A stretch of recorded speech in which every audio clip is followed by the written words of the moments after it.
नमस्कार मंडळी, कशा आहात तुम्ही सर्व? नक्कीच मस्त आणि मजेत असणार आहे। तर दिवसाची सुरुवात झालेली आहे पेपर पॅटर्न कट करण्यापासून।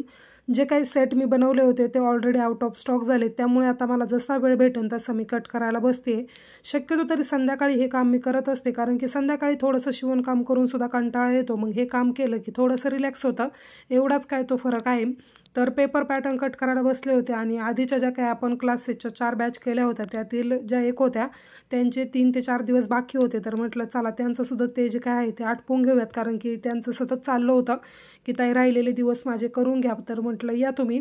आता ऑलरेडी त्यांचा सेकंड डे होता आज, काल एकदा त्या आल्या होत्या, तर त्यांचीच येण्याची मी वाट पाहत होते। मुलाला स्कूलमधून घेऊन येणार होत्या त्या, कारण की त्याची स्कूलसुद्धा लवकरच सुटते 12 सव्वा 12ला। त्यांची येण्याची वाट पाहत होते। म्हटलं तोपर्यंत पेपर पॅटर्न कट करायला घेऊयात।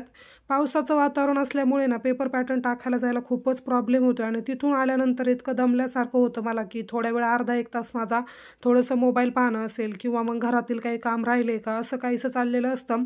आज कपडेसुद्धा वॉश करायचे बाकी होते, कारण की पावसाचं वातावरण होतं, म्हणजे पाऊस येतच होता, त्यामुळे मग बाकी कामंसुद्धा माझी रखडलेली होती। आधी वॉशिंग मशीन मी लावलेली एक दिवस आधी, तेच कपडे काही सुकलेले नव्हते। म्हटलं आता सकाळचे कपडे तसंच राहून देते आणि त्यानंतर मग नेक्स्ट डेला वॉश करता येईल असं काहीसं माझ्या डोक्यामध्ये ते चालू होतं। पेपर पॅटर्न कट करायला जास्त काही वेळ लागत नाही, पण थोडंसं जर आखणी वगैरे करायची असेल तर थोडासा वेळ लागतो, त्यानंतर मग कट पटपट होतात। आता थोडासा वेळ होता आणि आल्यानंतर मला सुद्धा कंटाळा आला होता, तर म्हटलं हे सुद्धा करून घेते, त्यानंतर मग संध्याकाळी स्टिचिंगला जास्त वेळ देईल।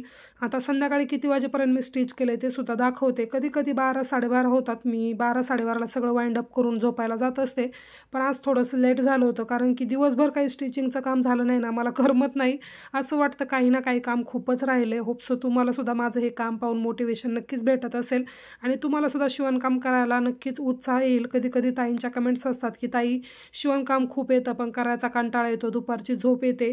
तर कधी कधी काय होतं माहिती का, आपण प्रत्येक वेळेस नशिबाच्या जोरावर नाही बसू शकत, आपल्याला मेहनतीची सुद्धा तेवढीच गरज आहे। जर मेहनत केली तरच तुम्हाला त्याचं फळ भेटणार आहे। आपण काय म्हणतो नेहमी, नाही मी नशिबावर सोडले, मी किती प्रयत्न केले तरी सुद्धा माझं नशीब काय साथ देत नाही, असं होत नाही। जिथे कष्ट असतात ना तिथे फळ नक्कीच भेटतं, हा माझा पर्सनल अनुभव आहे। कष्ट म्हणजे इतके पण नाही करायचे की आपल्याला म्हणजे पार आपण जग दुनिया विसरून आपल्याच विश्वात रमतो। काही माझ्या बाबतीत सुद्धा असं झालं होतं, मला इतकं जास्त म्हणजे ते आवडायचं ना की मी सतत म्हणजे तेच काम करायची। पण आता कधीतरी तुमच्याबरोबर व्हिडिओ शेअर करते तर त्यातून मला रिअलाईज होतं की नाही, आपलं सुद्धा काहीतरी वेळ असतो। मला स्वतःकडे पाहायला म्हणजे स्वतःचं आवरून बसणं वगैरे हे कधी असं मी खूप जास्त म्हणजे यापासून दूर गेले होते। जास्त काय आवरणं टापटीप राहणं ह्या सर्वच गोष्टी माझ्या हातातून निसटलेल्या होत्या, कारण की वेट गेन झाल्यामुळे मला हे सगळं नको वाटायचं, असं वाटायचं काय ते रोज आवरत बसायचं असं तसं। पण नंतर असं वाटलं की नाही, स्वतःच्या बॉडीकडे सुद्धा लक्ष देणं गरज आहे, कारण की आपणच आपलं बॉडी शेमिंग करत बसतो। मग ज्यावेळेस आपण आरशामध्ये वगैरे पाहतो त्यावेळेस असं रिअलाईज होतं की नाही काय होतो आपण, काय झालो, म्हणजे थोडक्यात वेट गेन झालं ना, तो एक जो कॉन्फिडन्स असतो ना तो लूज होतो, तसंच माझ्या बाबतीत झाले। प्रयत्न आता थोडे थोडे सुरुवात केलेत। सुरुवातीला असं वाटायचं की वेट लॉस करणं ही काही चुटकीशीर गोष्ट आहे, मी ठरवलं की लगेच होईल, पण आता ते मोटिवेशनच कुठेतरी गायब झाले, कारण की डेली आता हे शिवणकाम वगैरे यामध्ये मी इतकी गुंतवणूक करून घेतली स्वतःची की मला यातून बाहेर पडायला वेळच भेटत नाही। डेलीचे कस्टमर, तुमचा येणारा प्रतिसाद, कस्टमरचे रिव्ह्यूज, यातून मला खरंच खूप मोटिवेशन भेटतं आणि होपसो तुम्हाला सुद्धा माझ्या व्हिडिओमधून भेटत असेल। तर चला, दिवसभर काय जास्त शूट केलं नाही, त्यांचा क्लास वगैरे झाला, ते गेल्या आणि त्यानंतर मग मी स्टिचिंगला बसली आहे। कुर्ती कटिंग करायच्या होत्या, तर गडवाल साडी ते माझ्याकडे घेऊन आले होते, ग्रीन कलर आणि हा एक मस्टर्ड येलो कलर। कलर तर खूपच सुंदर होतं, प्रेस करायला थोडासा वेळ लागला कारण की त्यांनी यूज केलेल्या साड्या होत्या, पण फॅब्रिक छान असल्यामुळे कुर्तीसुद्धा एकदमच छान रेडी झालेत, तुम्हाला पुढे दाखवते। तर इंस्टाग्रामला तुमच्या कमेंट्स येतात की पेपर पॅटर्नची नेमकी किंमत किती आहे। जर तुम्हाला तुमचा एक सिंगल पॅटर्न बनवून घ्यायचा असेल तुमच्या मेजरमेंटनुसार तर त्याची किंमत असणार आहे 299 रुपये, जे की मी एकदम रिजनेबल ठेवलेली आहे। त्यानंतर जर कॉम्बोचा बऱ्याच जणांना अर्थ कळला नाही, म्हणजे जर तुम्ही पेपर कटिंग माझ्याकडून परचेस करताय, जर तुम्हाला कटोरी आणि प्रिन्सेस हे दोन्ही पाहिजे असतील तर तुम्हाला ते 1500 मध्ये भेटणार आहे। या व्यतिरिक्त मग तुम्ही कोणत्याही कॉम्बोमध्ये घेऊ शकता, प्रिन्सेस विथ कटोरी घेऊ शकता किंवा कटोरी सोबत तुम्ही 4 टक्स सुद्धा घेऊ शकता। तर असं आहे, जर तुम्हाला त्यातील एकच पाहिजे म्हणजे फक्त प्रिन्सेस पाहिजे असेल तर त्याची 800 रुपये किंमत आहे, जर कटोरी पाहिजे असेल तर त्याची 800 रुपये किंमत आहे। असं म्हणजे वेगवेगळ्या साईजनुसार डिफरंट प्राईस राहणार आहे।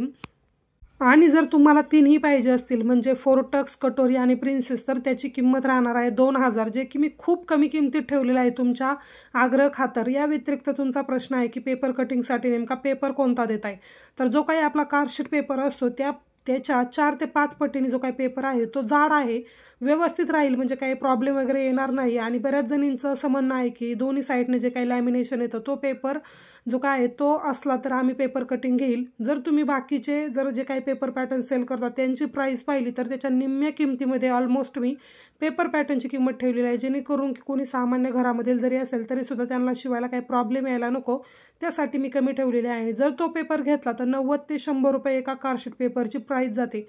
म्हणजे तुम्ही विचार करू शकता, आता एक जर पेपर पॅटर्न बनवायचं म्हणला तर 400 ते 500 रुपये आपले जातील, म्हणजे 4 ते 5 पेपर त्याच्यामध्ये जातात। मग फक्त 200-300 साठी तुम्हाला ऑर्डर डिलिव्हर करणं, त्याच्यासाठी चार्ज पे करणं किंवा ते पेपर पॅटर्न बनवण्यासाठी वेळ घालवणं, या व्यतिरिक्त मग मी ब्लाऊजसुद्धा स्टिच करू शकते। पण मला असं वाटतं की नाही, खूप ताई म्हणतात की आम्ही सिटीमध्ये नाही, आम्ही खेड्यामध्ये राहतो, आमच्याकडे कमी शिलाई आहे, फिटिंगचा प्रॉब्लेम येतो का असं तसं, फिनिशिंगचा प्रॉब्लेम येतो, म्हणून मग या सर्वांचा सारासार विचार करून मी ती कमी जे काही रेट आहे ते ठेवले होते।